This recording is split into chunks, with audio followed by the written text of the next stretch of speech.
গায়রত কি? সাহাবীরা তাদের স্ত্রীর নাম পর্যন্ত পরপুরুষদের বলতেন না। এটাই গায়রত। একজন গায়রতহীন পুরুষ বড়ই ভয়ানক।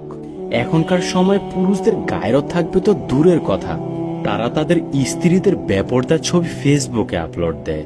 আল্লাহ মাগফিরলি। একদিন এক ব্যক্তি আলী ইবনু আবি তালিব রাদিয়াল্লাহু আনহুকে জিজ্ঞেস করলেন, তার স্ত্রী কেমন আছে?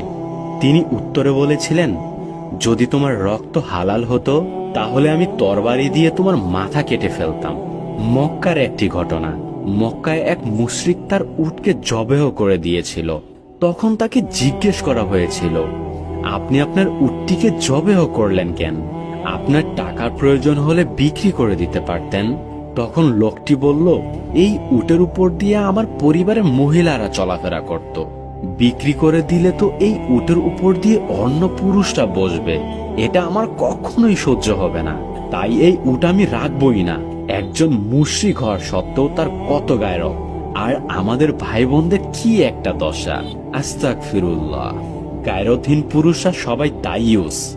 রাসূল সাল্লাল্লাহু আলাইহি ওয়াসাল্লাম বলেছেন, তারা জান্নাতে তো যাবেই না, জান্নাতের গন্ধও পাবে না। আর দুনিয়ার জীবনটা তো শুধু ধোঁকার সামগ্রী, তাছাড়া আর কিছুই না। সূরা হাদীদ আয়াত নং 20। এবং সেই দিন জাহান্নাম